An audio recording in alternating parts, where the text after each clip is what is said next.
Well,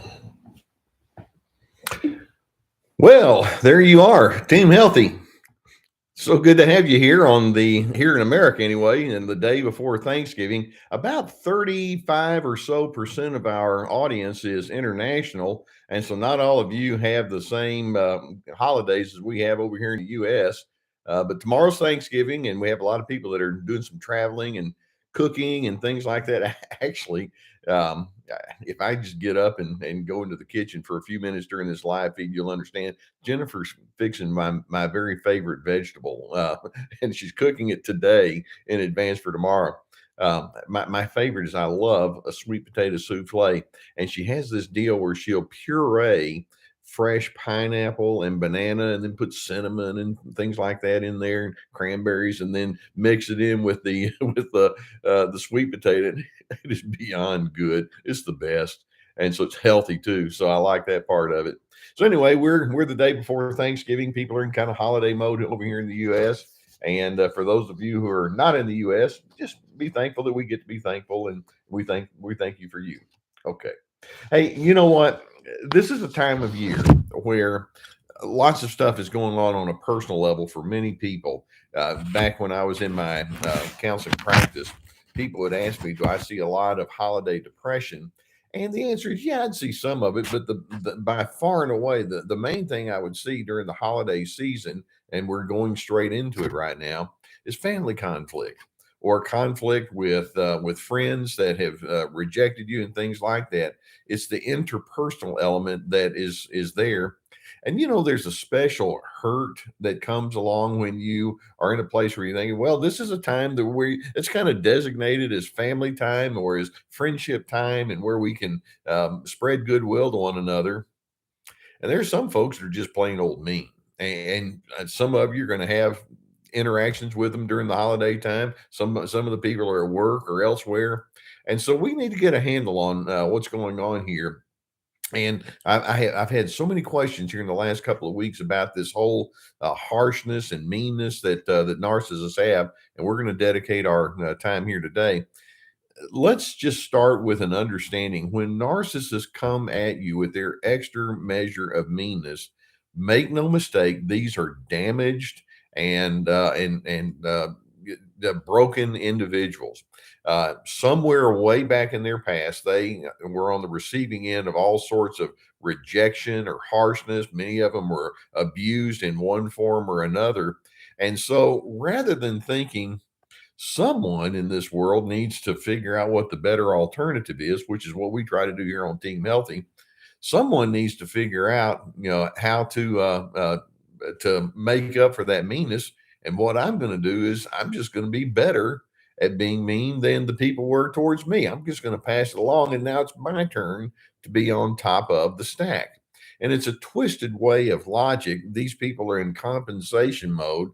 They have a deeply embedded sense of inadequacy and insecurity that they absolutely cannot access, and they will not admit, or for that matter, work on. Instead, what they do is they have this false presumption that if they can be superior and dominant and overwhelming, they win. And if it's at your expense, and if you're over there writhing in pain, it's like, good. In fact, you just recently, like last week, I put out that video about the narcissist who's what's the word that I had? I'm having a senior moment here.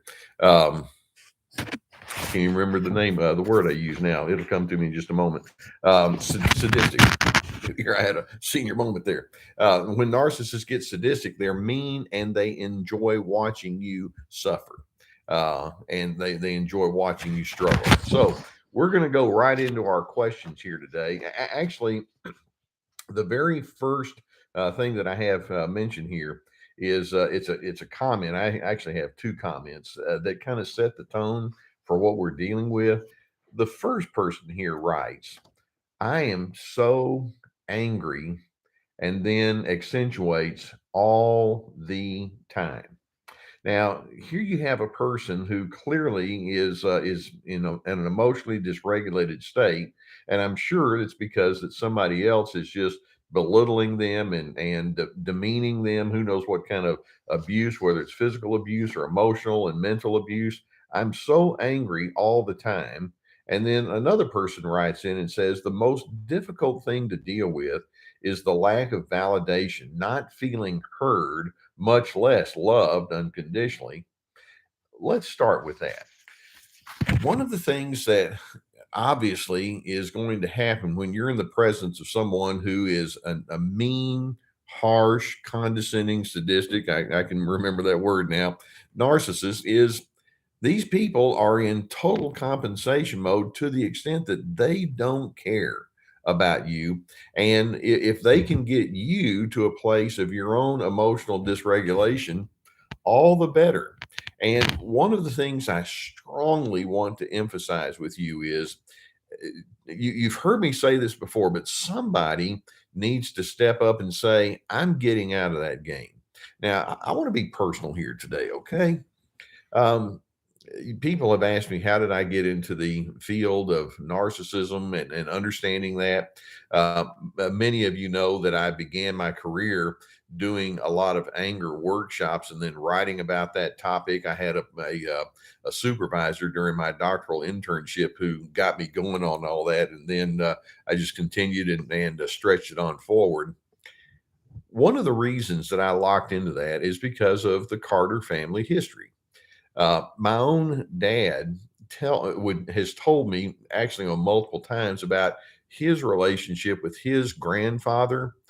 He was so afraid of his father's father that he didn't want to see him as a boy, and he only saw him about 2 or 3 times as a boy because his grandfather was just mean, mean, mean, and everybody in the family knew it. Now, my father's father also had his mean streak. Actually, I had pleasant circumstances with him once he was much older, and I was just a little kid that came along. But he had a bad temper, and so we in my father is one of 3 sons, and then I have a brother and a sister. And anger and meanness is in the Carter family history. And so my own father, in his education, decided I need to do something about this. He became a chaplain in a prison system, which is very its own unique kind of circumstance. And then it was just natural for me growing up to think, can I do better than this? And can we think better than this? And when I went to graduate school, I had 4 years of it. And I mean, all around the clock, well, the calendar summers included. And it was constant soul searching. What's the better alternative? And as a result, it wasn't any surprise when I began realizing you can tell a person's maturity by watching how they handle conflict and difference.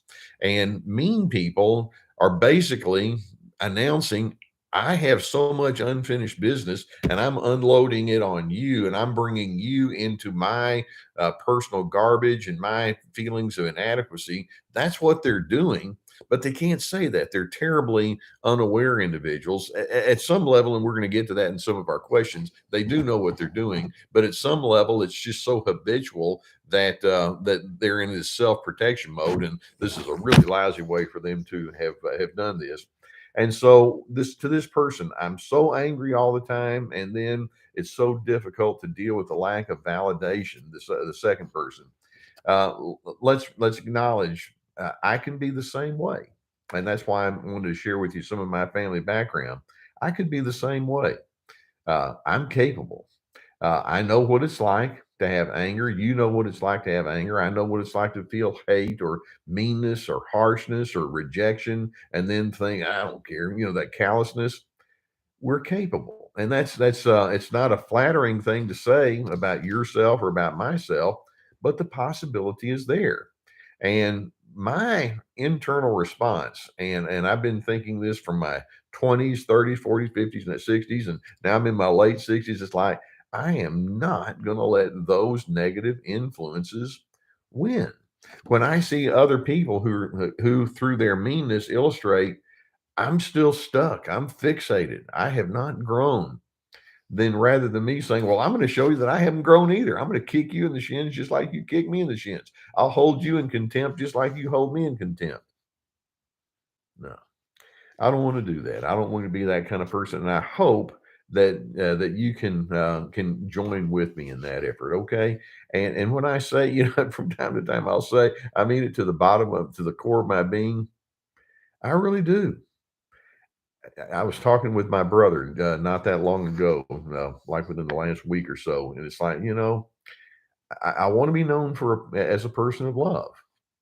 I want to be known as somebody who finds what's right about people and go into that space with them. And then if a person simply cannot share love with me, at the very least, I want to know how to stay neutral so that I don't go into their ugly space with them. It's it's just something that I want to be known for. I want it to be central to who I am, and I really hope that you'll join me in that effort. Now, here we go with our first question.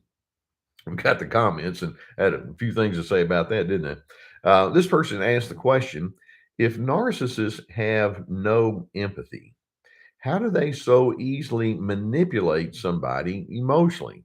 Doesn't that mean they have a high IQ? Uh, when we talk about empathy, and then we talk about people that have no empathy, and one of the defining features of narcissism is a lack of empathy. Empathy is more than just intellectualizing. I mean, yeah, there is an intellectual element to the characteristic of empathy. When I see someone hurting, or if I see someone who's angry, in my empathy, I can say that person is struggling, and here's what I think is behind that. And I can see things from their vantage point. But then when we talk about empathy, we're talking about taking it even further.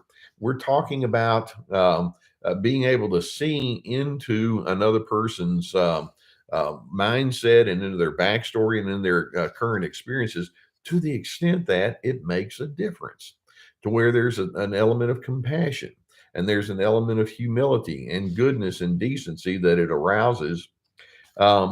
So in other words, it's more than just intellectually knowing what a person is thinking or feeling. Whereas with narcissists, so when narcissists sense, oh, you're feeling angry, and I know why, and then what they do is they take it and it's like, I'm just going to twist you around.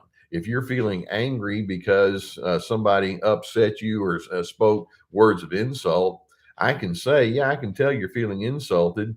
And then the narcissist is thinking, good to know, because now I know how to push your buttons. And so that's not EQ. Involved in EQ, emotional intelligence, involved in empathy, is a willingness to act upon what you see and know and discern in other individuals. And so when narcissists go into their mean streak, they can actually know, here's what you're feeling. You're feeling insecure right now, or you're feeling uncertain, or you're feeling guilt. And then they'll take that intellectual understanding and use it to their advantage and your disadvantage. That's the difference between somebody that has true emotional intelligence and true empathy versus just a plain old mean narcissist. Okay, so intellectualization is not enough. Action and then just making it an internal part of your being is what we're looking for. Um, Now, another person, and this question is one that I know that many of you have encountered. This person says, Dr. C, why do narcissists always, and I don't know if always is the correct word, take the moral high ground? Okay. Oh, and it's just like, oh, I so know what you're talking about. They make it out that you are the bad one, but they don't look at their own personal behavior. Okay, so narcissists can look at you and think, oh, so you think that you're trying to have decency in your life, or you seem to have a commitment to ethics, huh? Well, let me tell you something. I know this, and this, and I do things right, and I gave money to these people that were in need, and you got nothing on me. And so when narcissists see the good characteristics in you, keep in mind they think highly competitively. In other words, somebody in this equation has to be me, and it's not going to be you. They think competitively. So it's like, okay, if you think you're good, I'm better. If you think you're kind, I'm more. If you think you're understanding, nowhere like no, nothing like me. And so they turn relationships into a competition. And so they'll take the moral high ground. And I know that some of you have known people who are religiously oriented and they take the moral high ground. Well, it's not me that says this, it's the Bible that says this. And so they'll pound you over the head with the Bible or whatever their book of morality might be. It's like, I've got this thing memorized. You don't, of course. And so they'll use something like that. Narcissists are drawn toward anything that allows them to assume an authority position over you. And so if it's like short term, I can make myself sound like I'm morally superior, or at the very least, I'm going to remind you how morally inferior you are. And so they'll pick upon your weaknesses, your mistakes, and your inadequacies, and they'll say, "Oh, you're disgusting." And they have a very short memory because, well, sometimes you're disgusting too. Can we just say that we all have our moments where we're not exactly at our very finest, but it's at the same time we don't need to beat each other up. And the narcissist in their mean streak is like, "Nah, I like to beat people up," and so they do. And so it's their way when they take the moral high ground. It's their way of saying, "Well, this is yet one more thing that I'm ahead of you on, you poor sorry slob." And it's like they're so predictable in going into this direction. And that last person was talking about, do they have empathy? It's like they don't really care about what somebody else's feels unless they discern what somebody else's feels, and then they think, well, I'm going to prove how lowly you are even in the midst of your emotions. It's amazing. They're relentless so many times.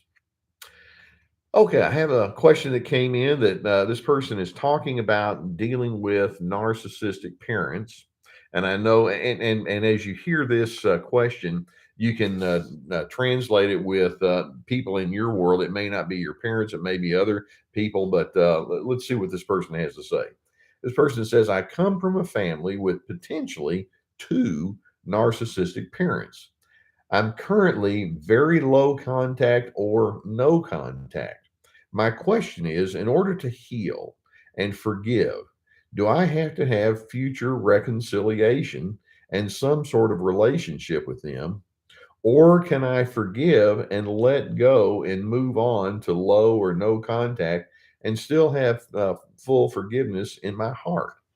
Okay, so in other words, all right, I want to be a forgiving person. Good for you, by the way. And I want to be somebody that doesn't hold on to begrudgment. So do I need to work on reconciliation? Now, in a ideal, perfect situation, I would say, yeah, keep working on reconciliation. But at some point, there needs to be some reciprocal element there. You can be willing to forgive, and you can be willing to say, I know that we all have flaws, and I'll talk with you about what you're doing with yours, and you can talk with me about where I'm going with mine. Narcissists, we go back to that concept of their competitiveness. It's like, well, as soon as I find out somebody's negatives, or if somebody's disappointed me or hurt me or just did something that didn't affirm me, you're on my bad list. I could say it differently. And so you're not getting off of that list ever. And it's like, well, I'm very willing. And the narcissist is like, unimpressed. I don't care. And in their meanness, they hold on. And rather than thinking, gosh, I am so glad that somebody is here in front of me who's really working at trying to eliminate some of the hard ingredients that we have in our relationships, the narcissist doesn't see that. They have such an attitude of superiority, and this is all a false compensation, that when you attempt to reconcile, it's like, I'm not going to play my end of that equation if that's what you're looking for. And so to this question, then we're going to go back and say, do I have to seek and then live into a kind spirit with them, or can I just do it from a distance? And my response is, um, do it from a distance. There are times when you can say, I'm very willing and I'm very desirous to have forgiveness and to have restoration in a relationship. But relationships, by definition, are a two-way street. And if that other person is going to come back to me as I'm making this healthy effort, and then they're going to bring yet more unhealthiness, it's like, I don't feel like I need to keep putting my face out there and say, keep slapping on it. I'm not going to do that. And so it's sad to say that maybe the best thing I'm going to have to do is to go very low contact, as this person said, or no contact. But sometimes people are so unwilling to work with you that they leave you no other option. There are some individuals who are such miserable, mean, and caustic and vindictive kind of individuals that when you come along and say, "Hey, there's a better way," in their mind, it's like, yeah, I know the better way. The better way is for me to be the king or queen of the hill, and I'm just kick anybody that tries to come up on my plateau with me. Okay, you win. You win. And I'm gonna go somewhere else because you see, I'm not in that contest anyway. And you can proclaim yourself mean person as the victor, as the one who somehow you showed me. Okay, you do that.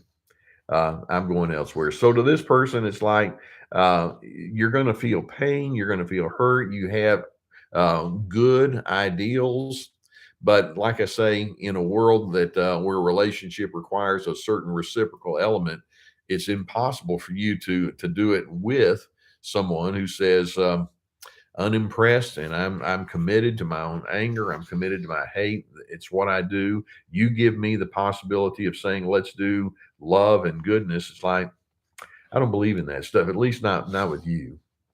And it's like, okay, message received, move on. Restoration is a great concept, but it's a two-way street. Let's summarize with that. Okay. Now, another person, and this kind of goes with what I'm saying here regarding my own personal past. Another person says, it really amazes me that people will come out of a dark place and still refer back to fighting instead of making peace of what they certainly do not want to repeat. And that's where I'm coming from. In other words, this person says, um, I've been in relationships where what they want to do is fight, and what they want to do is argue and demean. And so this person says it amazes me that if you've been on the receiving end of that, that you'll later on say, I'll do the same thing now that I'm the adult. Really? And it's basically your way of saying I'm going to go ahead and filter my way of being through the lessons taught to me by a very mean and immature and underdeveloped person. That person has set my pace. That person is in my head and they're in charge, and I'm going to do the very same thing. When you put it down on paper like that, it doesn't make a lot of sense, does it? And that's why I say if you've been on the receiving end of strain and difficulty, I get it all the way when you say, this hurts. I don't ever want to see that person again. I feel so much, sometimes anger and even bitterness towards that person. But then I'm hoping you can go on and say, because of that, I don't want to be the next person that says, sign me up. I'm going to keep doing the same thing. That's why it's so important for me when I talk to you about DRC, Dr. C. Okay, we got it right here. And then right there, dignity, respect, and civility. It's not just a slogan. I mean it. And it's like I like being treated as a person of dignity. I like being treated as a person of respect. I like being treated as a person of by others with civility. And it would be the ultimate hypocrisy for me to say, yeah, I want that in my life, but I'm not going to give it to you. And just know there are going to be some people that do not know what to do with your good gift. And when that's the case, you move on. You know, the old knock the dust off your feet, turn your back, and knock the dust off your feet, and keep moving. But I'm hoping that it motivates you to be that much better alternative. Okay. Now, this next question is one that I get quite a bit. And I've mentioned it here on our live feed, but people come at me with different angles, and so here we go. This person says, "I truly wonder if narcissistic people know that they're wrong. Has someone brainwashed these people? There are times when they're truly evil." In other words, the narcissists know that they're wrong. And then there's another one. I'd put this one right up with it. Another person asked a similar question. The narcissists know what they're doing. I think they're very deliberate when they're cruel. So, do narcissists understand and realize, yeah, when I mean, it's not good? And the answer is yes. They know it, and here's the evidence. The evidence is in their selectivity. Okay. There are times when they'll be mean at you and they'll be cruel and insulting and condescending and they'll sabotage your efforts. And then with somebody else, it's like, I don't think I need to do it over here. That's not going to get me what I want. Or this person over here, well, I've got a couple of favors that I'm going to ask them later on. So I don't want to create too bad of an impression. And so the fact that they are selective in the way that they spread their garbage to individuals says they know what's going on. They know right from wrong. And so if they come toward you with nothing but contempt and stonewalling and harshness, it's like, yeah, I mean, I don't like for people to do that to me, but I'm doing it because you deserve it. I choose to do this. Okay. So, yes, do they know what they're doing? Yes. Now, the rest of the story is narcissists can be so habituated and so all the way in with their meanness that it just kind of becomes as first nature to them. And in that sense, we can say, at least on some level, it's kind of subconscious. It's not fully chosen, but I'm not going to go too far in that direction to say, they don't know what they're doing. They do have low self awareness because they choose not to think, because they choose not to introspect. And it's like, please don't confuse me with the facts about who I am. Uh, and they have such a false, inflated view of themselves that they don't allow themselves to go into that space. And so there's a side of them that's so habituated that it just comes out. There's a side of them that knows through their selectivity that it can work and it may backfire. So there's choice involved, but then there's also just a deep, deep history that they're not able to, or they refuse to make any kind of adjustments out of. It's truly sad because these individuals are tormented souls. You don't get to the point of being as harsh and mean as some of these people are without having experienced much of it on your own. And so that's where a lot of these are coming from. Okay.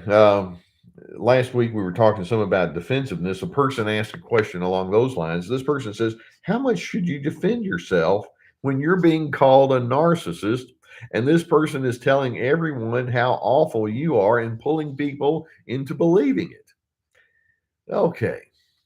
I've mentioned before that when I use the term narcissist or narcissism, it's a shorthand for a pattern of life. And so the pattern of life that is narcissism is high control, a strong self-absorption, selfishness to the point where you don't really consider the needs and feelings of others, low empathy, a need to be superior, an attitude of entitlement, an attitude of manipulation and coercion and things of that nature. And so when it is narcissistic and we say, well, you've got the pattern, narcissists will think, okay, what I'm picking up on here is that word narcissism is pretty nasty. So when it's time for me to find a nasty name to call you, I've got one. You're a narcissist, aren't you? And they don't understand what they're saying. They're projecting all of their garbage into you. They see in you, but what they refuse to admit within themselves. And so to them, narcissism is just an ugly name. And so you ask, well, how much should I defend myself?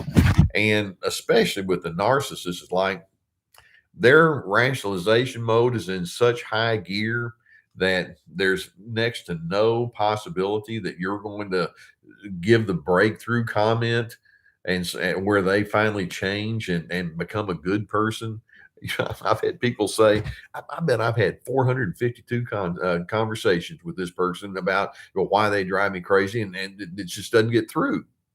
And then my response to that is, well, do you think number 453 is going to be the one? And of course, it puts perspective on it. It's like, no, I've done it a whole bunch of times and they're still not there.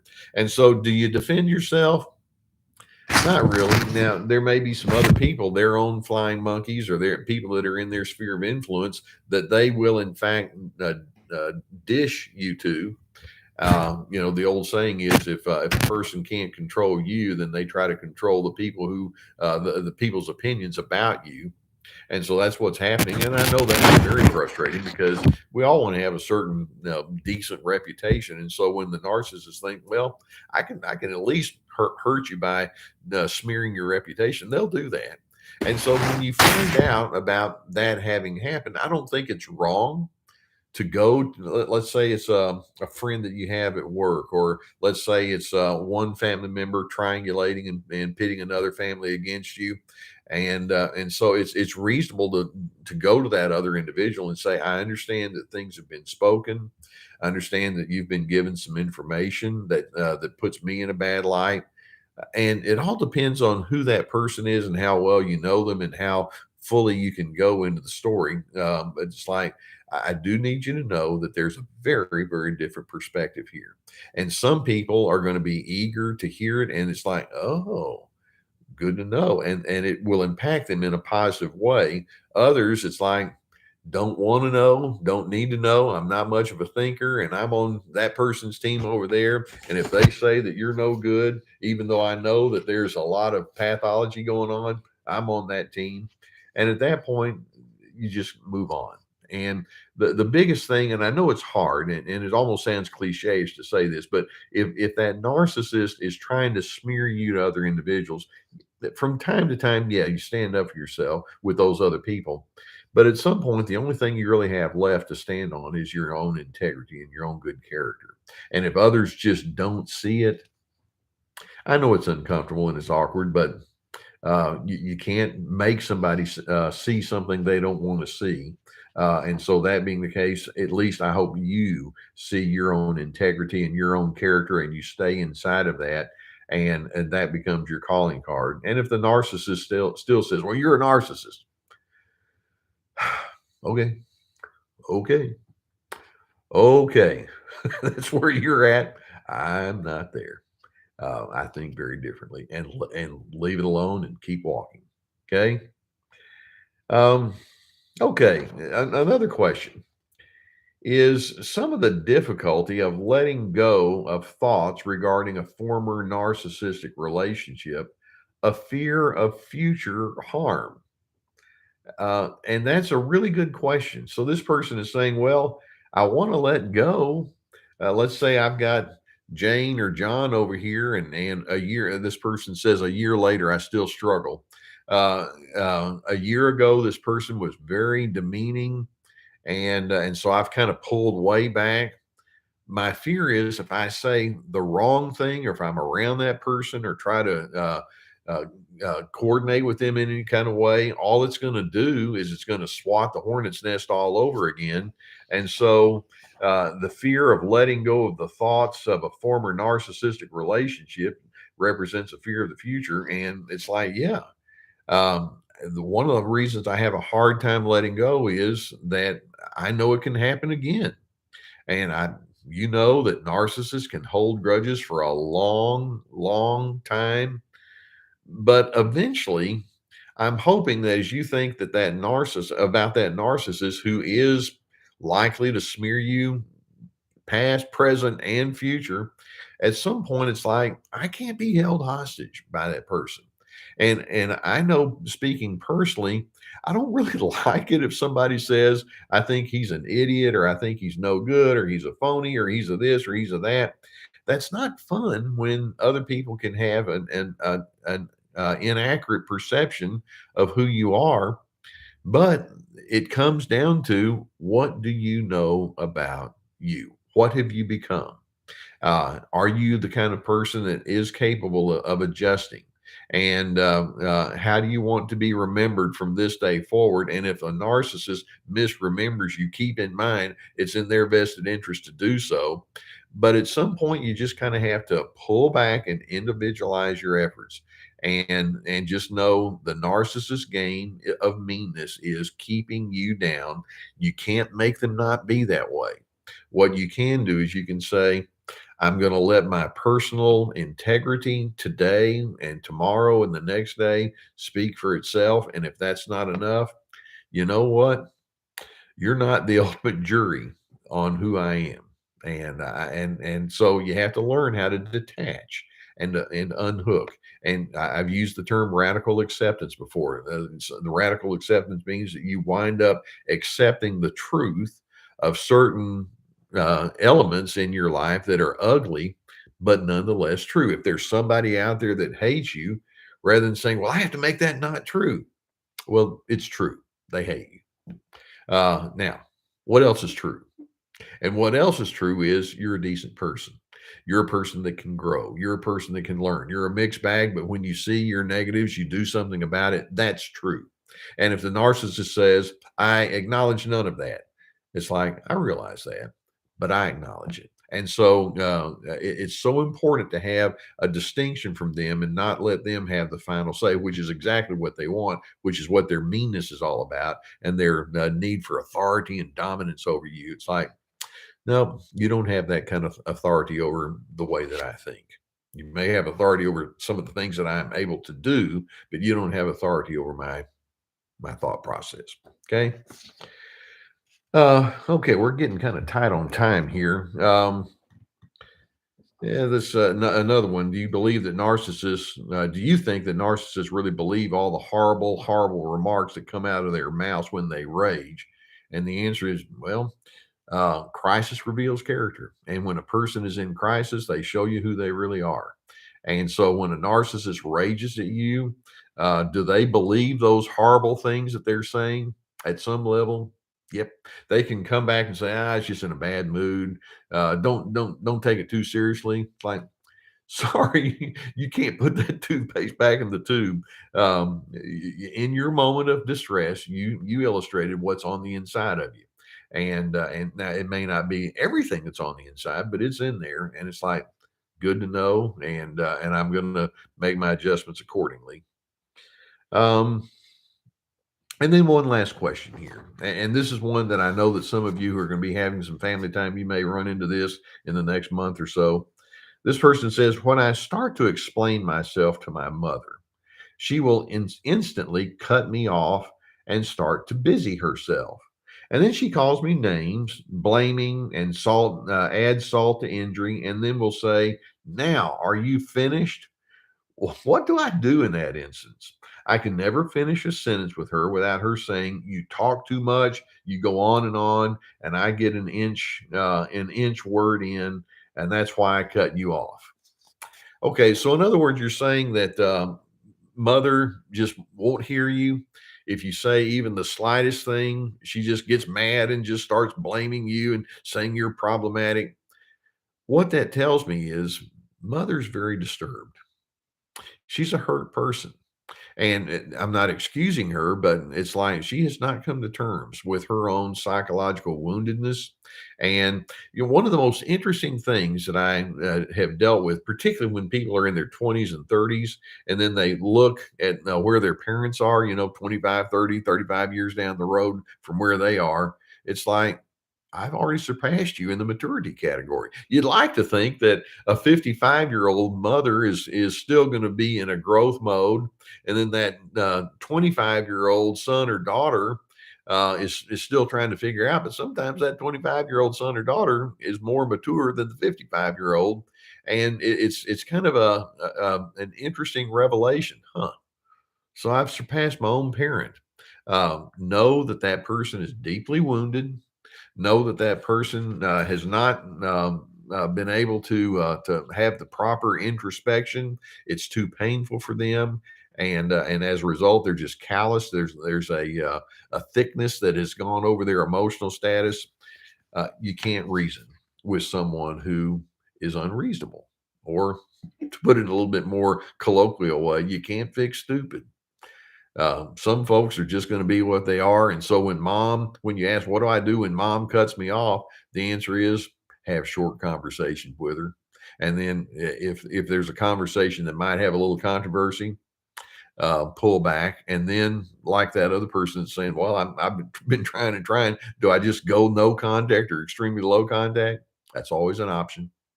Sometimes that's the only thing you can do. Obviously, I think y'all know me well enough to know that I don't do a one size fits all. Just get rid of them. Well, sometimes you can, sometimes you can't.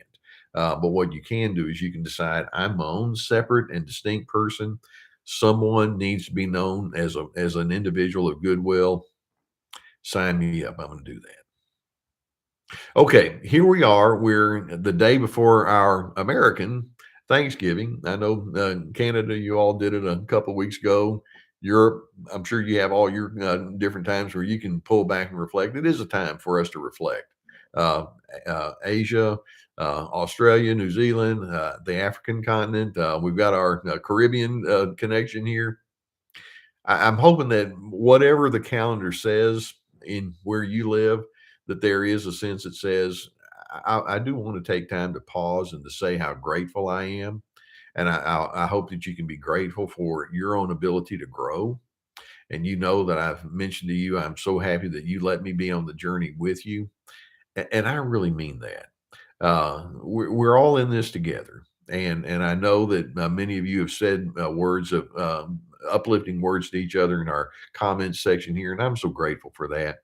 Um, let's not let the difficult people in our world so taint who we are that we wind up being just like them. Team Healthy says, no, we stand for dignity, respect, and civility, starting with yourself and then extending out to whoever happens to be fortunate enough to be in your presence. Team Healthy, thank you for being you. Thank you for your support. Pass it along to your family and friends. If they're asking, hey, you know anything good on YouTube, just hopefully you'll pass it along. Let's keep our message out there. And it consists of all of us doing our little share in our little small sphere of influence.